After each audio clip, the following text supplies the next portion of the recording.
पीरी शांतिनाथ जी ऐसी अवतार सुन तू जोरी रे महिमा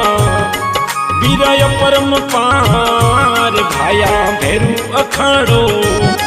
ये ना तोरो दुआर ये तो सिरे मंदिर रा